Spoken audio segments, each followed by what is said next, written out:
I look like shit today, but I don't give a shit. Sarah, will you let me know Waiting on Substack. when we get Substack up? And will you promise to never cock block me again while playing Ticket to Ride? We are live on Substack. Great, so don't cock block me while we're playing Ticket to Ride.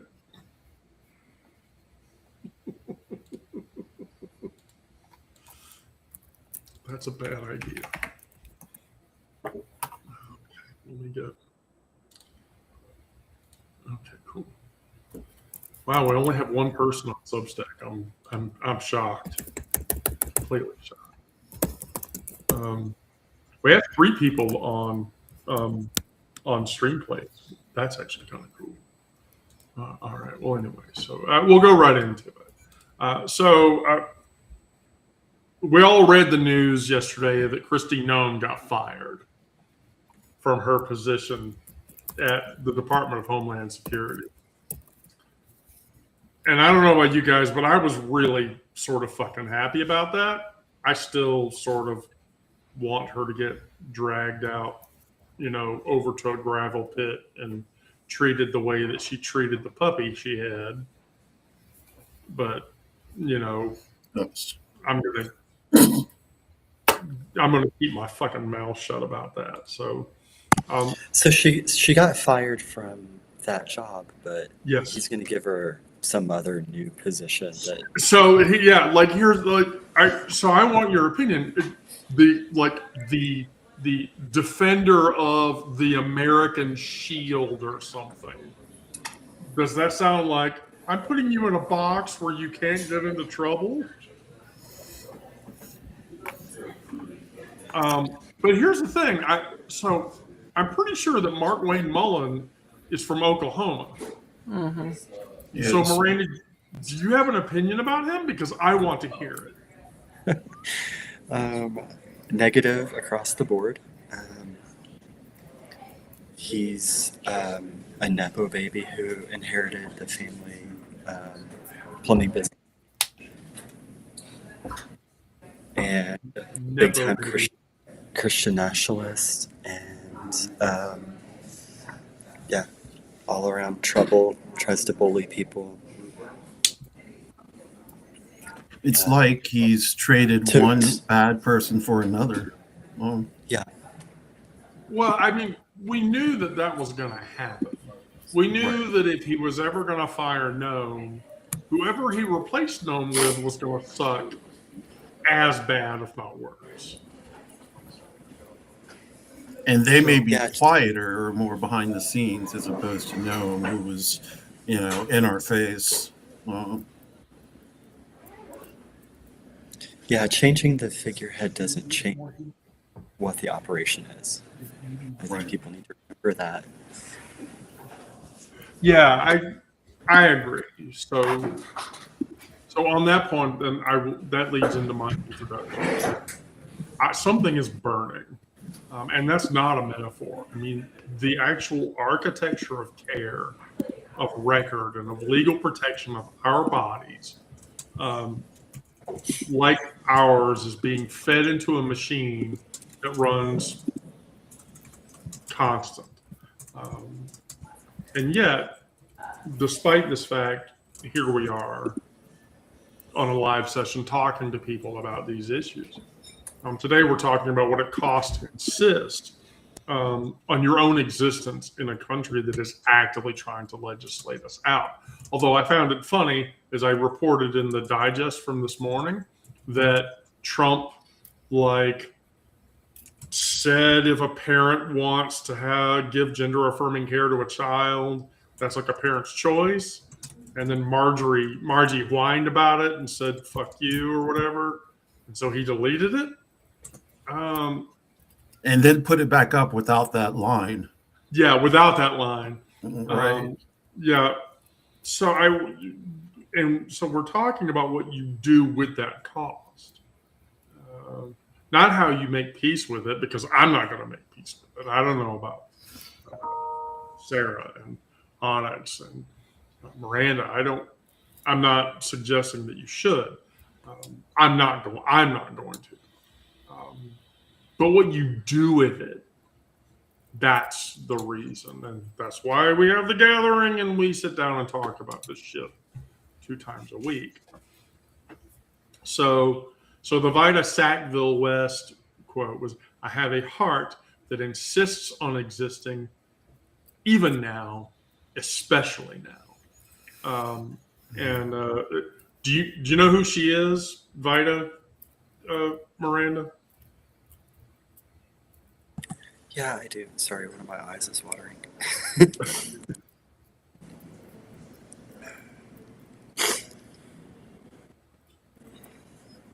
Technical difficulties with my face.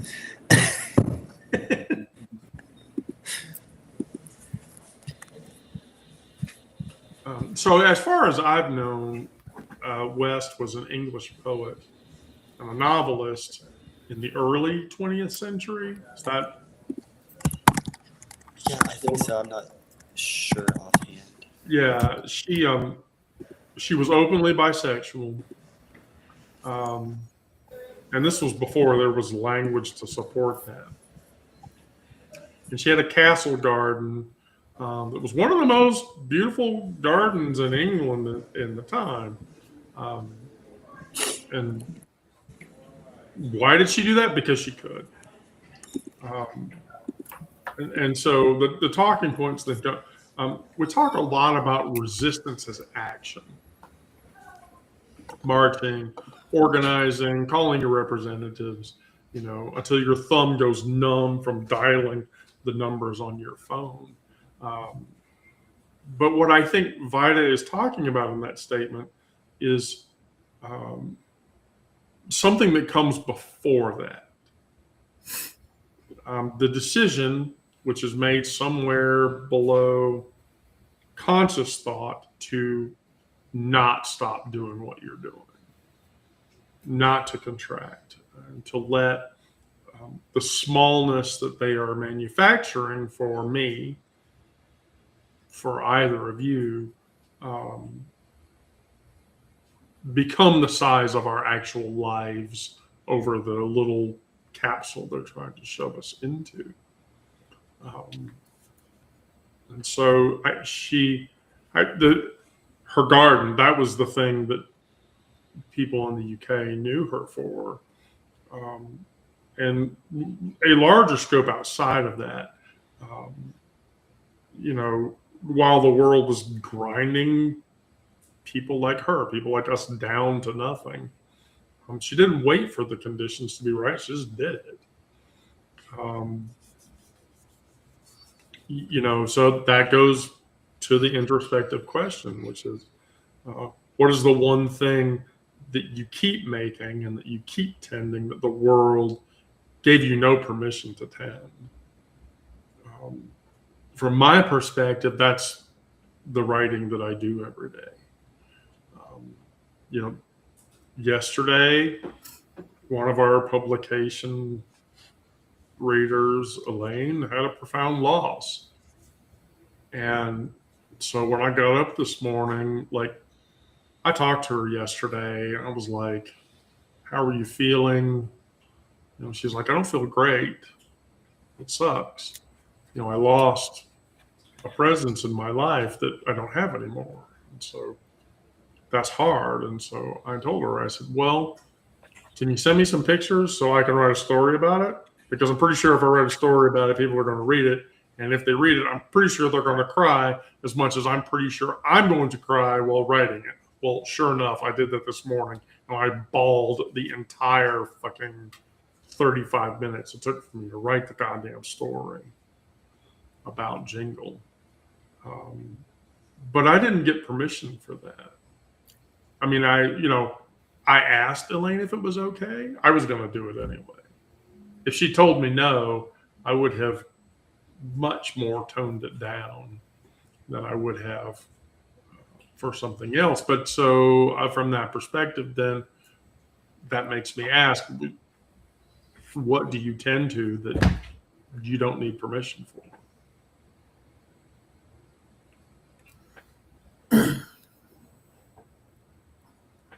And instead of playing favorites, I'm going to just evenly divide up the lives so that I don't have to flip people to the top and bottom. Sarah, what do you tend to that you don't get permission for? What do I tend to?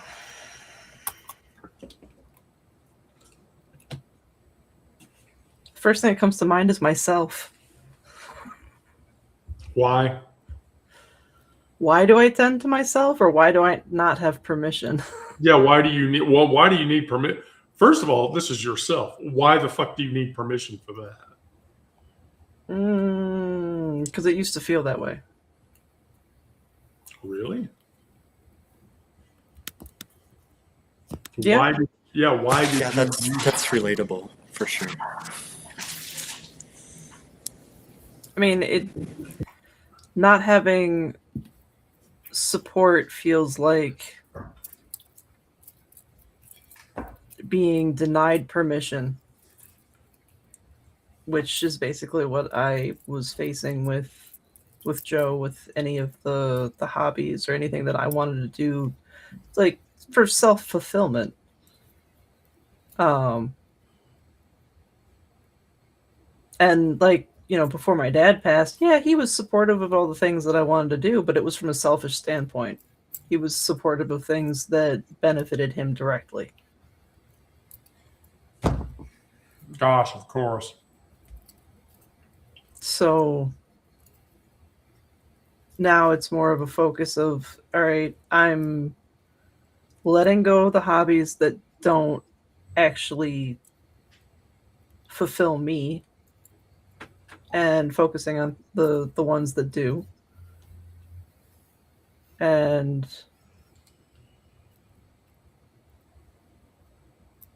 finding people I can depend on.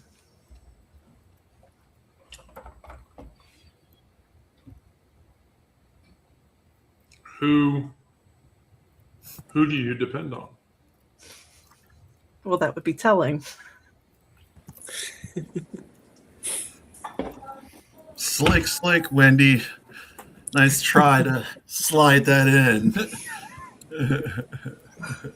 Look, I'm a persistent bitch. I'm going to keep trying. I'm a persistent bitch. I'm going to keep trying. Well, let me ask you this. So you bring up an interesting point, Sarah, about like your dad supported hobbies that you had that benefited him. So this is a focus problem that I have, is that my step parent, who was involved in my life much longer, male step parent, much longer in my life than my actual father was in my formative years. And the reason that he supported things that I did was because he could do them better than I could. And so if I ever exceeded him, I got punished. And that sucks.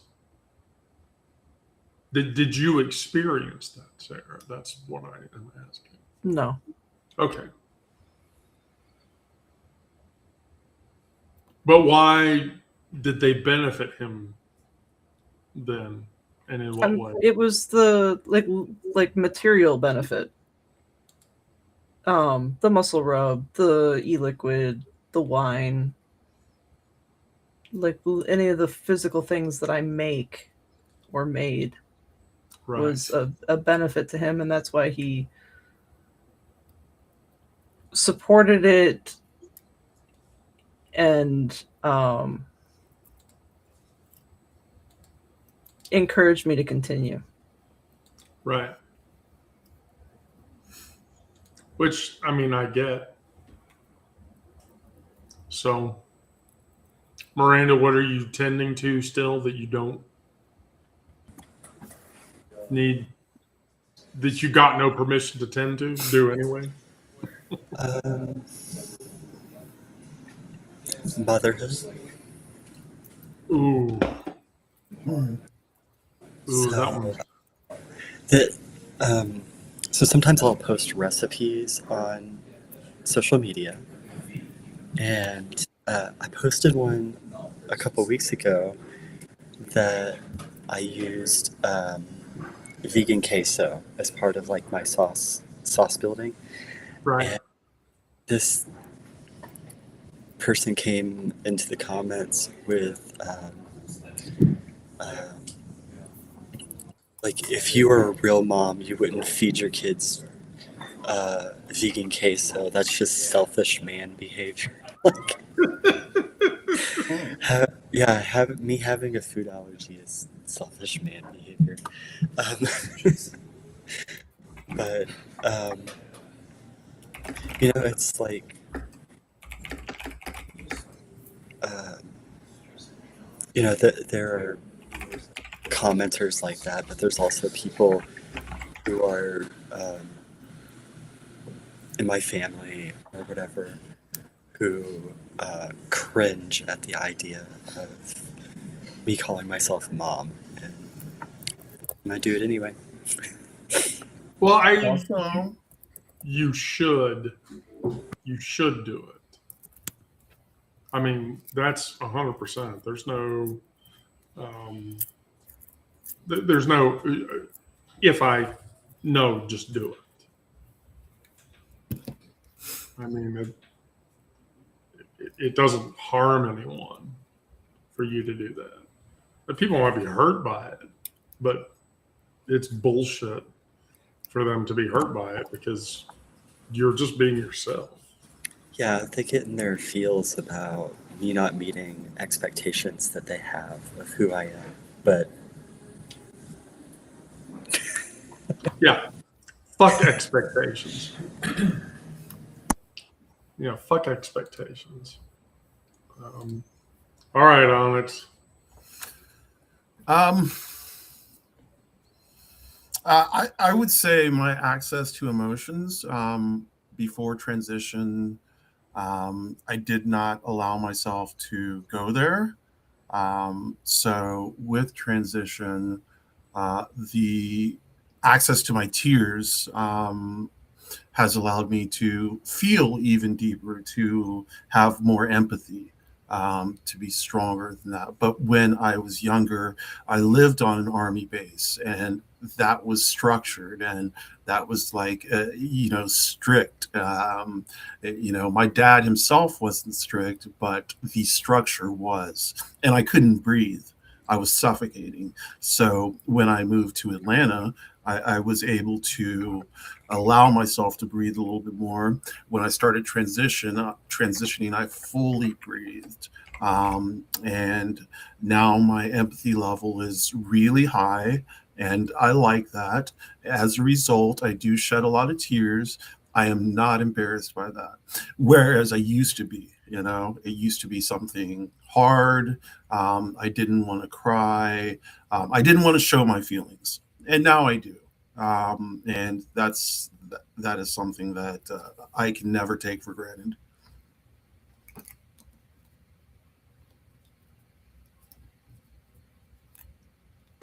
I sort of agree with that. And talking about the lead into that goes right into the next section of the talk, and that's the Dorothy Allison quote, who was a Southern queer writer. And she said, "I refuse to live a small life. I refuse to be diminished by the world's insistence that I should be less." And I should point out that in Allison's case, she was a working class Southern queer person. And the thing about Allison is that she wrote very oftentimes the very ugly and gorgeous truth in a book, by the way, that was apparently bad enough to get banned. Her whole life was a refusal, not a polished refusal, but a literal blood under the nails as I'm scraping my skin. I will tell you this story, even if it costs me great suffering so that you can understand the story. Kind of in the same way that I find The Grapes of Wrath, which is literally the worst book to ever have to read, because that book is the most depressing piece of literature I think that exists on the earth. It's Game of beautiful, Thrones, though. It is. But Game of Thrones depressing? No, read The Grapes of Wrath. Right. But what I take away from that is that the day today will try to make the world I live in smaller. That's not paranoia. That's an agenda. That's an agenda by the administration to confine me into a space that it can deal with. And that space is very small and not sustainable. The bills, the verdicts, the buried files, they're all contracting the legal and cultural space that I am allowed to take up, that you are allowed to take up, that any of us is allowed to take up. And, Allison's answer to that strategy is literally no. She didn't come from comfort. She didn't refuse diminishment from a position of security. She refused from the margin, from the wound, from the place where the world had already done real damage to her. And she stood up in the middle of it and said, I will not be less than I am. That is not bravery as abstraction. That's just daily survival. And so, what do you do with that? Where in your life, right now, are you performing smallness? And what would it cost you to stop? And to Miranda's point, motherhood. At work, in my job, people will tell you I have a very maternal instinct. And I lean into it very hard. And I have worked in places where that maternal instinct was not allowed. And I got into trouble for it.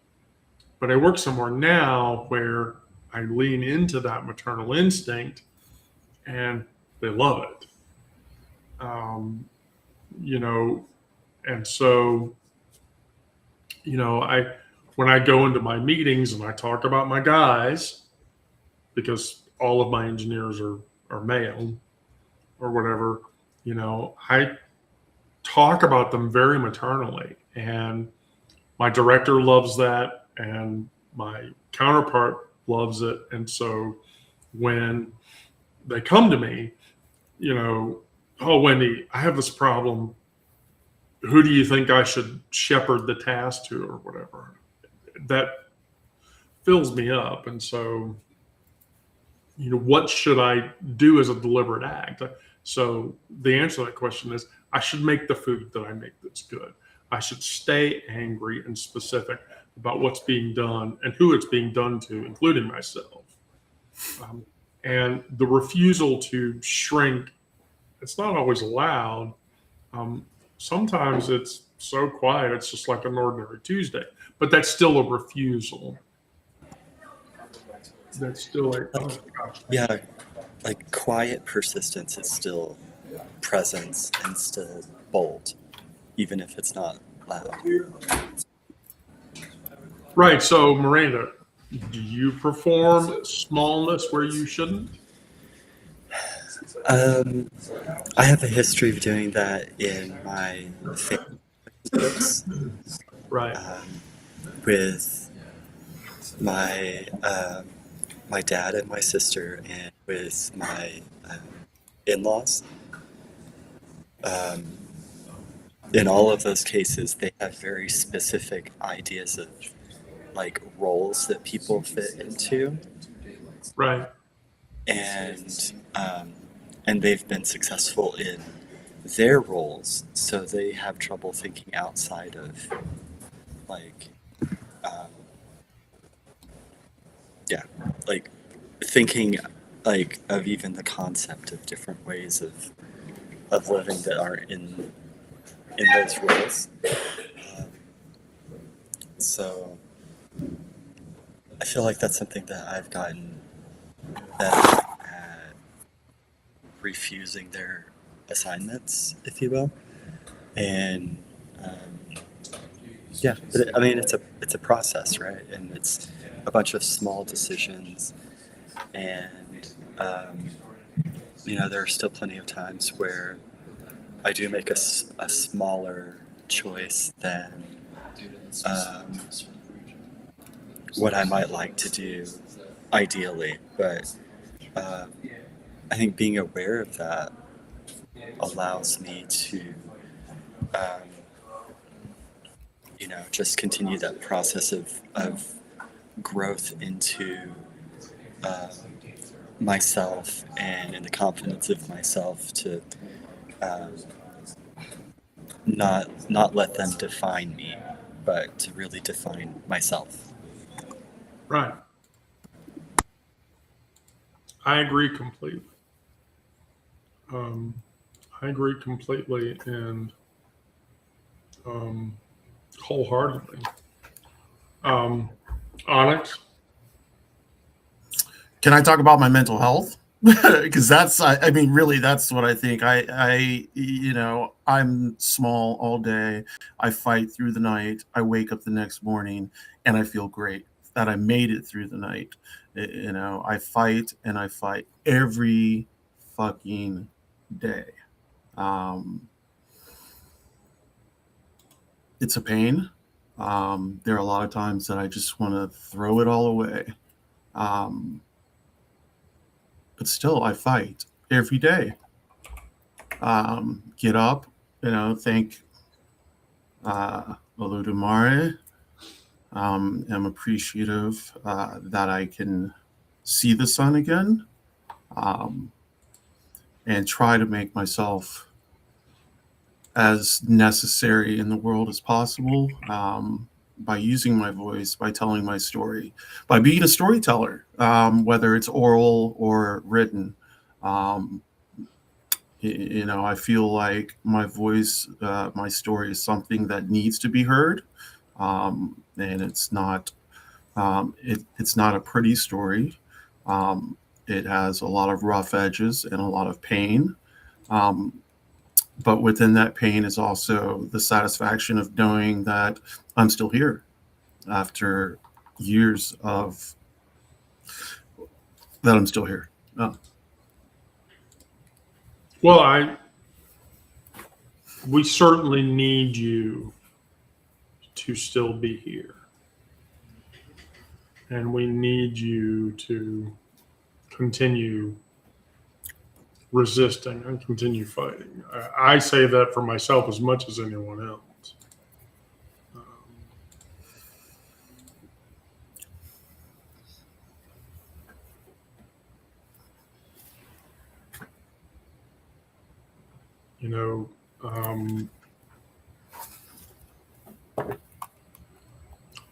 I think that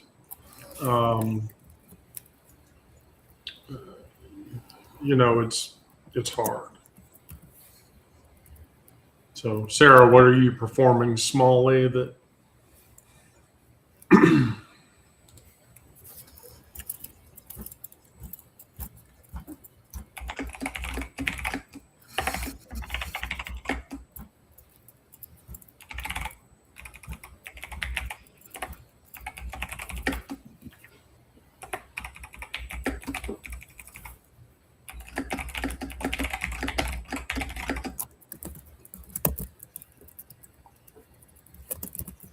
Did I kill it, Sarah?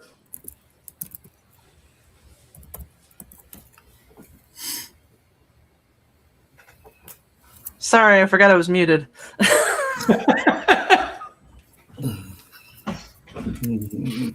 Whoops.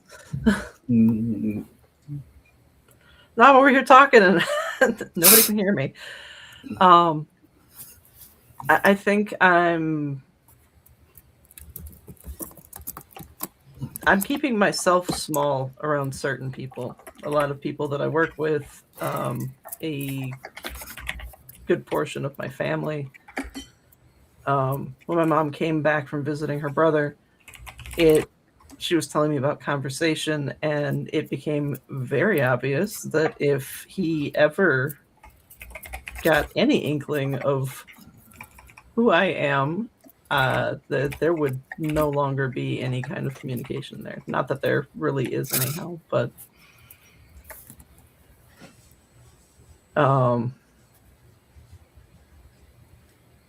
there's people at work that I'm not as comfortable with being open with about myself in general. And I guess that's always kind of been the case. I mean, even before my, introspection, realizations, and everything, there was a lot of people where I just didn't. You would, if you worked with me, you would know if I trusted you because you would have been invited over for a bonfire. Like, if I didn't trust somebody I worked with, they didn't know where I lived.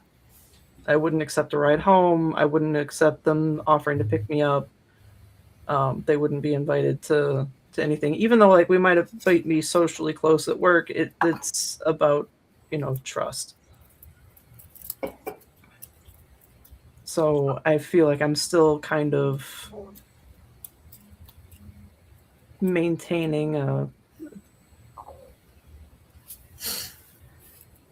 smaller aspect of myself around those people.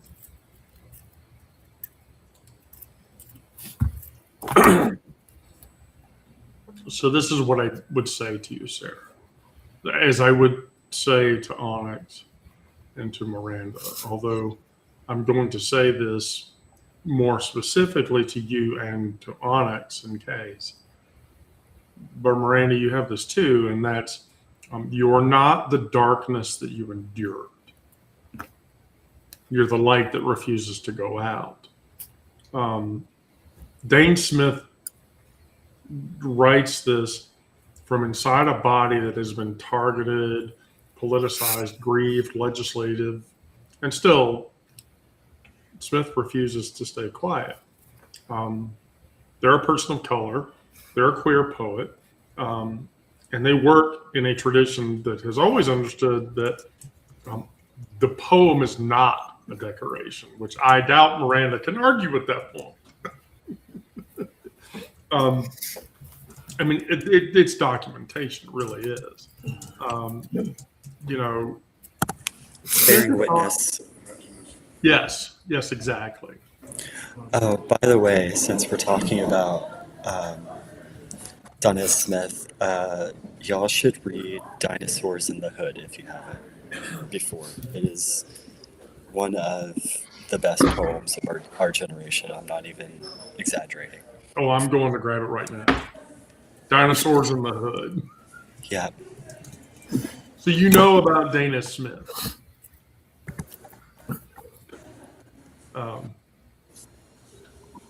Wow, I really picked out the right people for today's digest.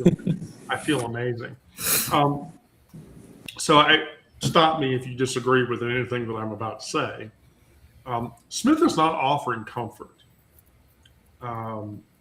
And so they're offering accuracy. Oh, a neurodivergent hodgepodge? That's because I'm being rate limited on Substack. I'm literally, the rate limiting and the sectional limiting on Substack has started. And so that's one of the reasons why it's really time to leave that platform. All on top of the fact that, as a side note, I should say this, I'm pretty sure they would be okay with me saying it. Your weirdo friend has now had 2 accounts that have been locked and banned by Substack for something that your weirdo friend wrote. And so it's sort of... I don't even think they can get on Substack anymore. Like No, zero chance. No, I had to. I found a way to resurrect a bunch of their content from both of their accounts through their RSS feed, and I was able to literally reconstruct both Substacks in their entirety and then provide them a link to that data so that they could reproduce it. That is great. Yes, things that you do when you're a computer info security person. Anyway, so Smith is not offering comfort. What they are offering is accuracy. And there's a difference between the two of those. Comfort says it'll be okay. Oh, it'll be okay. You'll feel better. Accuracy says you are not the thing that was done to you. I'm not the physical, mental, emotional, and sexual abuse that I sustained as a child from my parent. I am not any of those things.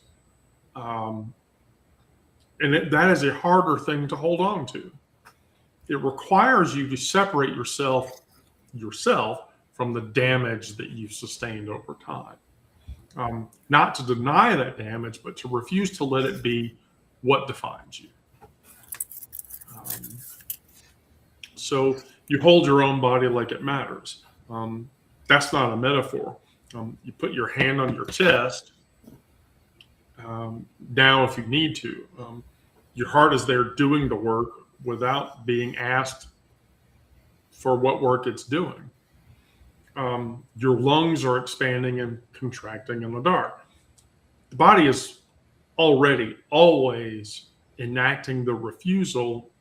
You just need to emotionally continue through that refusal. So it doesn't matter what the fuck the administration does, or what gets buried where, or who decides what case or another. They're trying to write a story about us. In Smith's case, Smith's whole life's work is the counter argument.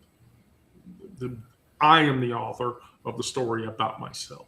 Miranda is the author about the story about herself. Sarah is the author. Onyx is the author. You told the truth out loud. That's not a small act. That's not finite. That's not even unnoticeable. People become aware of it. That's the whole damn fight that you should be aware of. And so, my personal takeaway from that is what has been done to yourself or your life that you've not separated yourself from. The thing that you are still some days mistaking for who you are. And from my perspective, I don't talk about him a whole lot, but I will, for vulnerability's sake, I'll do that here. Bill was a really bad person. Bill did very bad things. And in trying to cope with a much larger situation, he did things that he should never have done. And there were things that happened that he was completely unaware of and completely oblivious to that he should have been aware of. And he said things and he did things and he acted in ways that were all counterproductive to the situation that he went through, and then into the woman that he would eventually become, which is me. And I think as a trans person, this is a thing that a lot of trans people go through, is more deeply examining that past self and saying, some days I still see him. And I have a cat that who, that's my hand. I'm using that hand. Okay, you need to go away.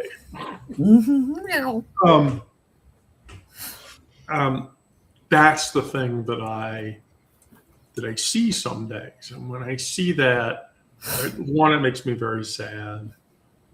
Two, it becomes painful to me. And then three, I have to tell myself that's not who I am. Those things that I did when I was younger, that's not who I am. And that's not who I'm supposed to be. So, who do you mistake for who you are, Sarah?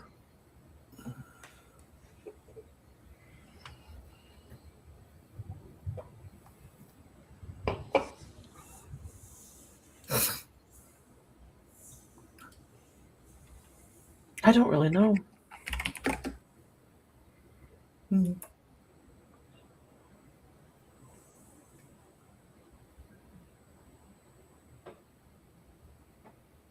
I think the problem is I'm still trying to figure out who I am. Did you not ever know? I'm not sure.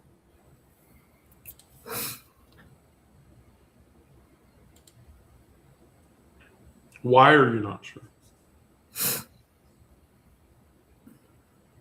I haven't given it sufficient thought.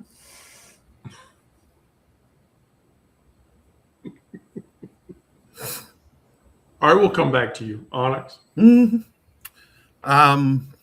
So I did some things when I was younger.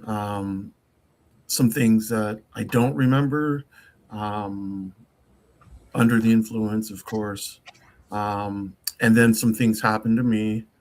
I was essayed, and I don't talk about it much, and I don't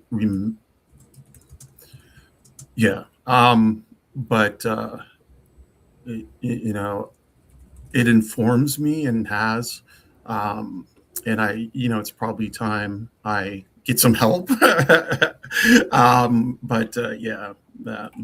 That's really all I can say right now without just losing it. So.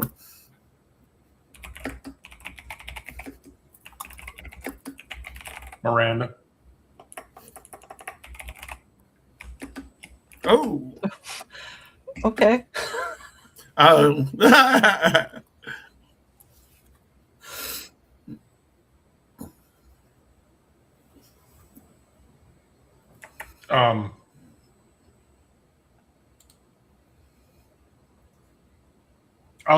She had to check out.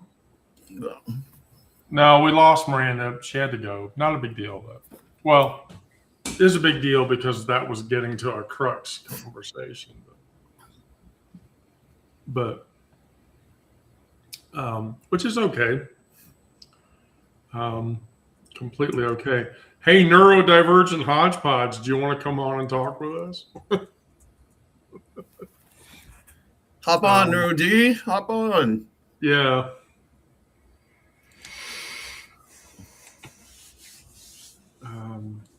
Anyway,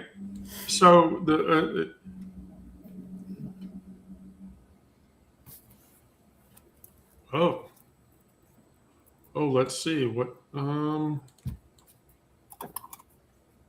Okay, right. So Miranda had to go to do mothering things. Neurodivergent hodgepodge. We have like 15 more minutes of the show left, so I will happily give you 5 minutes. Eileen. Oh, here comes Eileen. Oh my God. You think you look like shit. I cannot get my act together today. How are you guys? How's everybody? I'm okay, Eileen. I want you to know, Guys and gals. I am both happy and overjoyed and also sorry that you had to go and Google what a Prince Albert was because of what I said.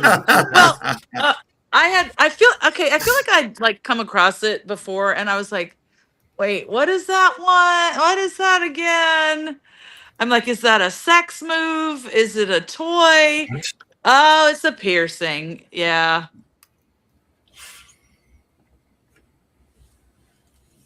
And then the Princess Albertina.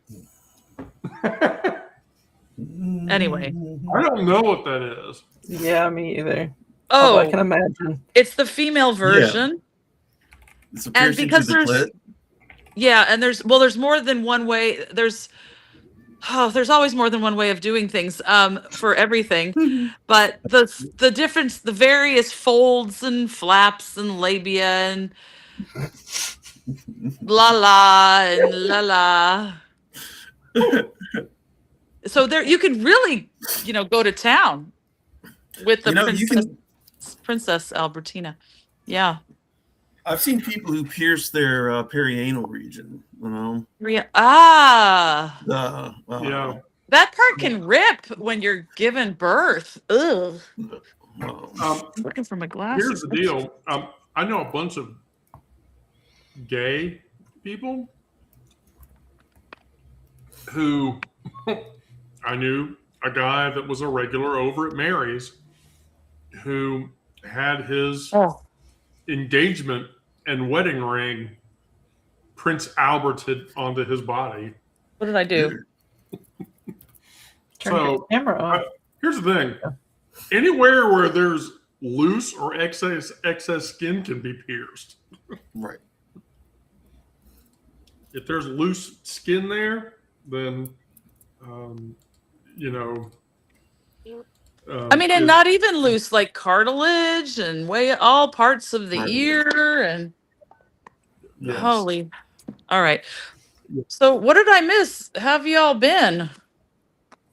I haven't joined in a Oh, live we're in talking about ages. trauma. We're talking about trauma. I can give you one of the questions today, Eileen, if you would like to participate. Okay. So, which question do you want? The hard one or the easy one? Door number 1, door number 2, or Or how many number- are there? There's three doors. I'll take door number 3.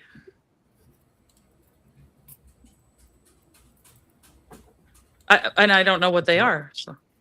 Okay. Door number 3. Door number 3 is the let's see, where is it? That's the Dana Smith quoted.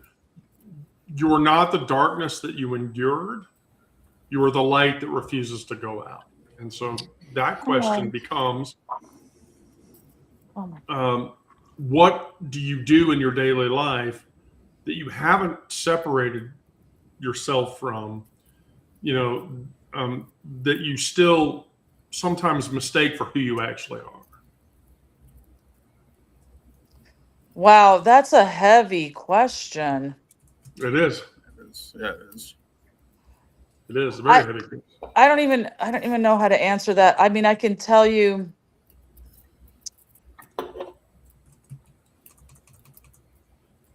just dealing with having had my car totaled and being without a car, and I finally bought a car on Monday, and dealing with that, it's like a loss, or just the loss of your like normal life, and then like everybody's telling you should get a lawyer, you should lawyer up, and you should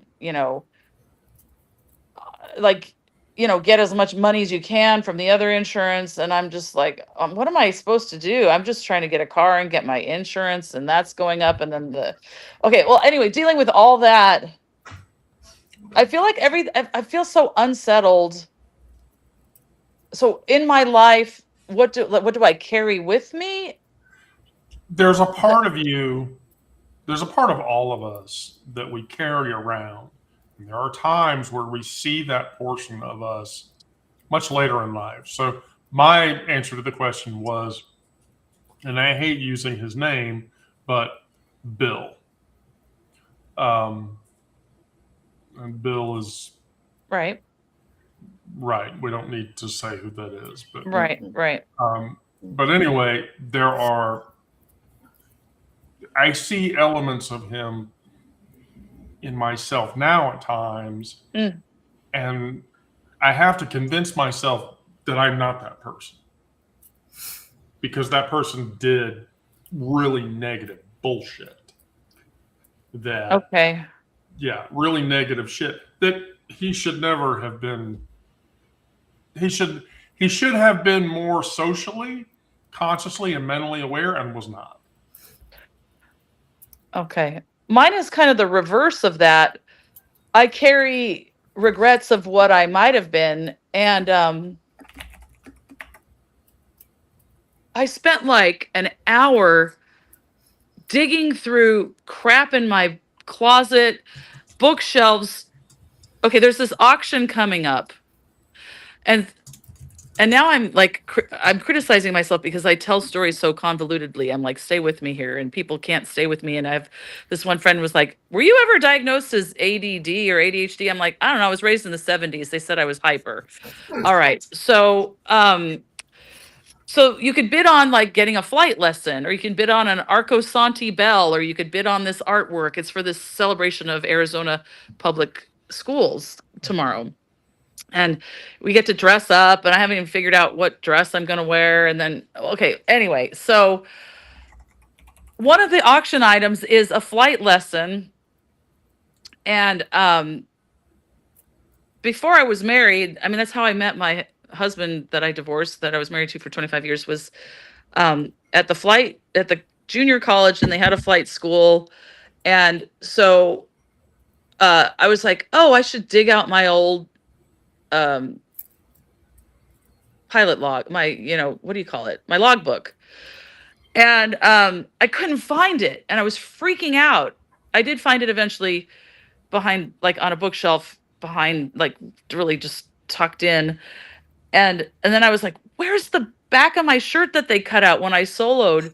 And I was like, there was dust flying in like closet, and like stuff that was piled on the floor, which I mean, I could become a hoarder if I'm not, I've got piles of things, but it's not like, you know, if I don't maintain, like if I don't control it, it could get pretty bad.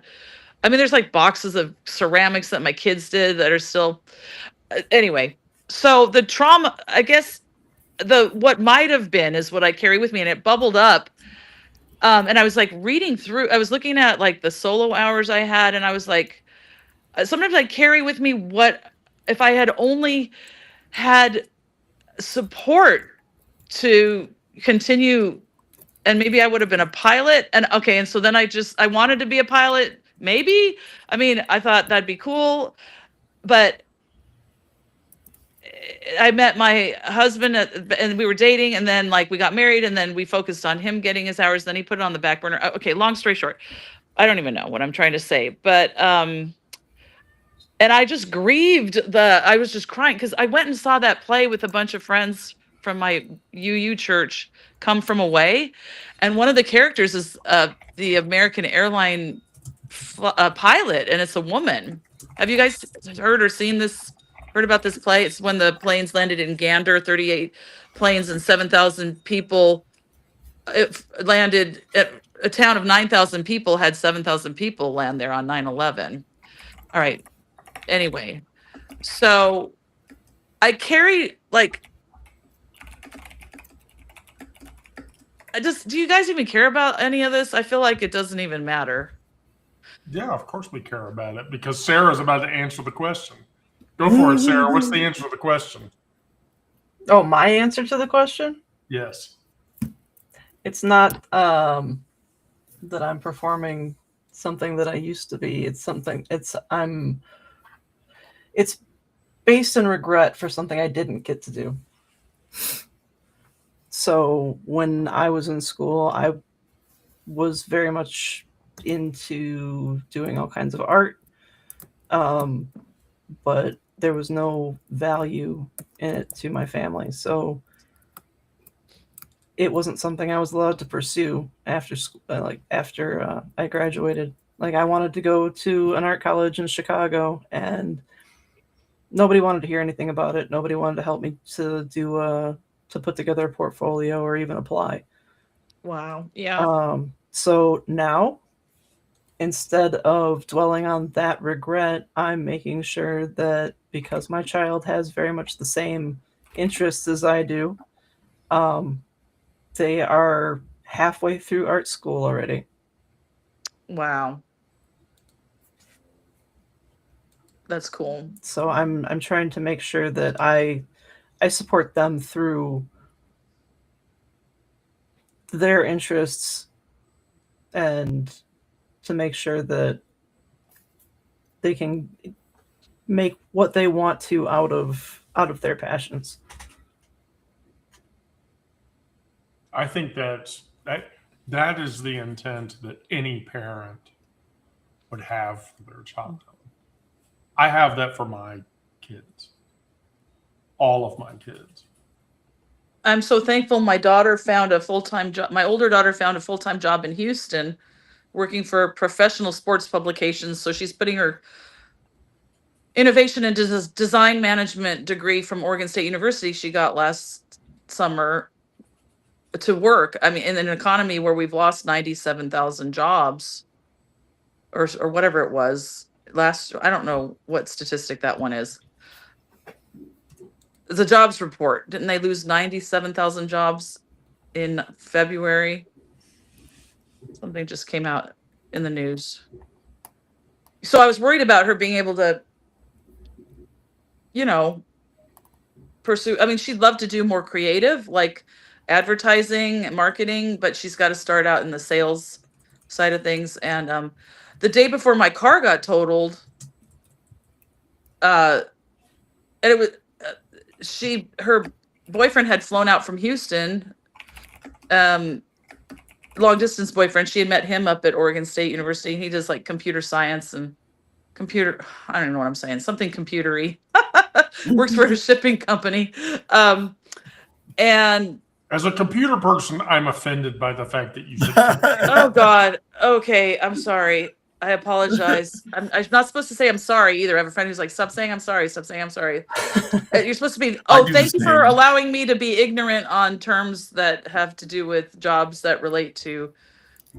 And then so Max.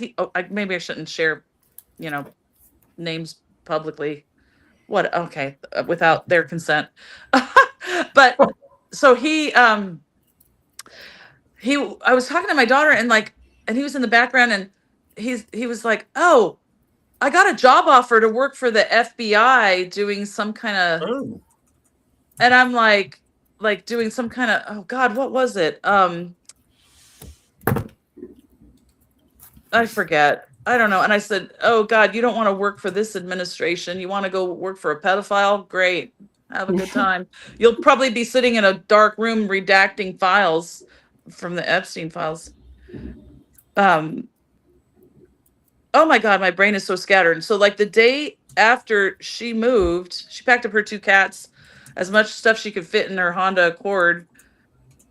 She has a hand-me-down 2004 from my mom and dad. And she drives to Houston, and the next day I get hit out of I was wrong place, wrong time. I was 0% at fault. This guy's driving by, T-boned the front right part of my Durango and totaled my car. I'm like, and my sister has the gall to say, "Oh, maybe you were distracted because she moved the day before, or maybe the guy didn't see your car because it was gold color." And I'm like, oh Jesus, the guy got a ticket, cited for entering the right of way. Okay, I feel like I'm totally rambling.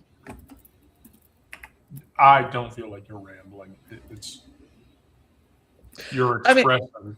Expression is not difficult for you, but it is difficult for some of us.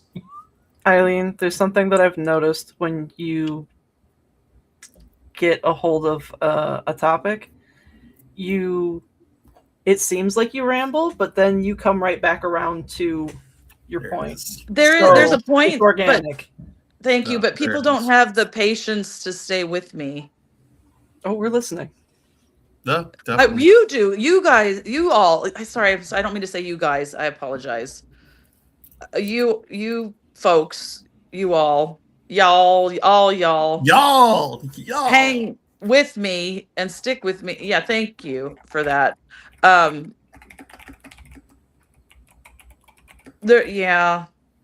Anyway, my dad kissed the Blarney Stone twice, which gives you the gift of gab. It's down in Cork, Ireland. If anyone doesn't know where the Blarney Stone is, Blarney Castle, and I kissed it once, and my dad never needed to kiss it at all. So it gives you the gift of gab.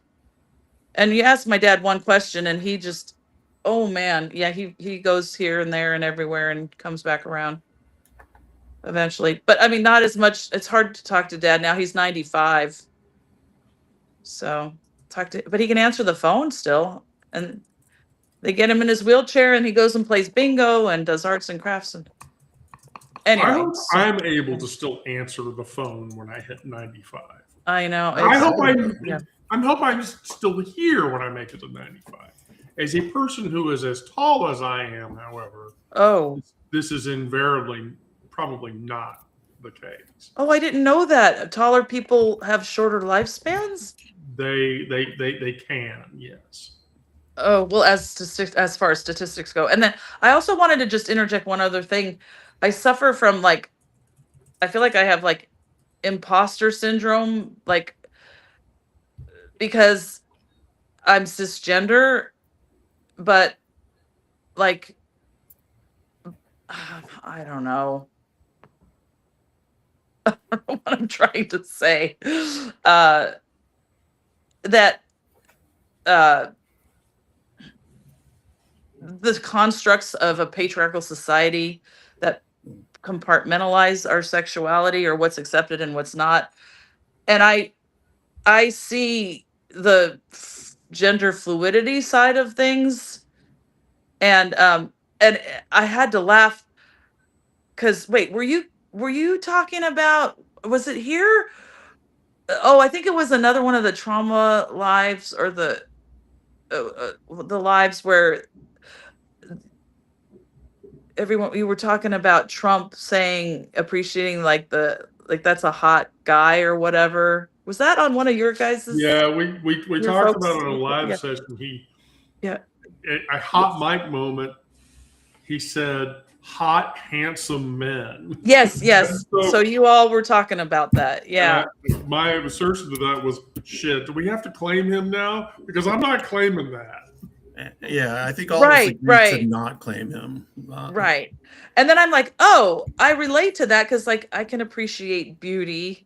And I always thought I always felt, because I was raised Catholic, and I always thought, oh my God, I can't, like, you see like a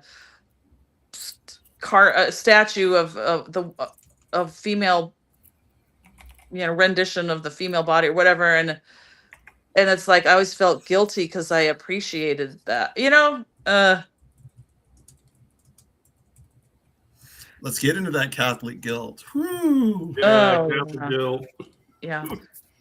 Although guilt is worse when it comes to volunteering and like, the whole like, am I a justice warrior enough? And then also even my local legislative district 13 Democrats, oh my gosh. I mean, you could just devote your entire life. There's such a need to reach out to voters and the Bridge Brigade and the canvassing and then all the people who like are the policy wonks, and then there's the gossips, and then there's the behind the scenes, and then there who's knows who and who's in the in crowd. And I'm just like, I just wanted, after the accident, it was like the freaking universe collide. I felt like I was hit by, well, I was. I mean, I was just like, bam! And then I'm like, what the fuck? I should point out, by the way, you mentioned the word policy wonk. I did not know what that word was until I listened to an Alex Jones podcast one day where he literally said that word like, I want to say like 30 times. And so I had to go and Google it to figure out what the fuck he was saying, because in my head, a policy wonk, that can't be a real word. That's too random and too bizarre. Of course, it really is a word, and why it was coming out of Alex Jones's mouth. Now, this is me admitting that, yes, a handful of times I have listened to Alex Jones's bullshit, but I want to be clear, in full transparency, nothing that comes out of that asshole's mouth is even remotely relatable or believable or true in any way whatsoever. And I'm pretty well sure that Alex Jones doesn't believe the bullshit that comes out of his own goddamn mouth, but I'm not gonna belabor that point. It's like he's a carnival barker from the carnival from hell, He doesn't care what he says as long as he gets the attention and the money and the Right. It's all control for and clicks. power. Yeah, it's awful. Oof. It's for clout and for clicks. He's just, Mhm. yeah, you're right, Wendy. I don't think he believes half of what he's saying, 3/4 of what he's saying. Like anybody with a heart couldn't believe that shit. I mean, who would want to? Right. So that was that was the spiel I had for the day, and I have a meeting momentarily. We got to I go. need to go. Next time I'll Yeah. take a shower and maybe put some makeup on. Holy crud. Woo. So are you going to get a Prince Albertina? You lady? Princess Princess Albertina. Albertina? You're going to get Princess Albertina? I don't know. I have trauma I from don't know, my maybe you ex could get never the wanted nipples me to done. get a belly button piercing. Like not that he didn't allow me, but I kind of, it's like, ugh. I just want to be me. I don't know what I want, Maybe you man. should get But the nipples there's done. I'm just there's saying. options. There's so many options. I had my nipples done for 15 years. 15 years. Hurt like a motherfucker, both of them. Oh no. Yeah. I can't even put in earrings that have like thicker, stems. You get these earrings and like it hurts, and I'm like, they're such cute earrings, and I'm not doing pain for fashion, and shoes and stuff as I get older too. Yeah, no. Yeah, I'm with neurodivergent hodgepodge. You look fine. I mean, shit, don't sweat it. Well, so then I'll close. All right, so here's what I will tell everybody. By the way, I love you all. Thank you for coming. The people that are watching, thank you for watching. Thank you for participating. I can't do this without my co-hosts, especially Eileen, who I love when she comes on the show. But Sarah and Miranda and Onyx and Brandon, who is not here at the moment. I will say this. Walk out of here and make one thing real in your hands or something that you do. Tend to one thing. Refuse to be the small person in the room. Now, I will say, if not being the small person in the room gets you attacked by security and then your arm broken in a compound fracture because they tried to shut a door on it, don't let that happen. Because that happened to the military dude the day before yesterday or whatever. Oh. And they literally compound fractured his arm. It was just horrible to watch that. But the world will try to write you as small. Write yourself back. We'll be here on Monday if we're not here the day before, or the day before, or the day before. You already know how to do this. You've been doing it your whole life. Just don't go away. And so that's what I have to close with. Onyx, Sarah, do you have anything to provide? Eileen? The standard: no transphobia, no trash, no transphobia, no racism, no ableism, no sexism, no homophobia. Right. And fuck Trump and fuck ICE. Oh. Yeah, right. By the way, I just want to say, like, people have seen the rash on Trump's neck? Yes. Okay. We've seen these pictures. Sarah, have you seen the picture? I have a question. Why is nobody saying Trump has herpes? Wow. Yeah. Why is nobody? I just posted a Pixel Fed post about it. Why is nobody saying Trump has herpes? Maybe they don't want to say that out loud. Oh. I mean, I'm pretty sure Trump has gotten around. He probably has herpes. No. For as many women as he's had sex with, I mean, herpes. But and men, right? No. Okay. Women and men. All right. Sarah, Onyx, Eileen, Miranda, who is away, thank you all for participating today. And everyone else, please come back next Monday at 1 o'clock. We'll be in session again. I love you all and be safe. Thank you. So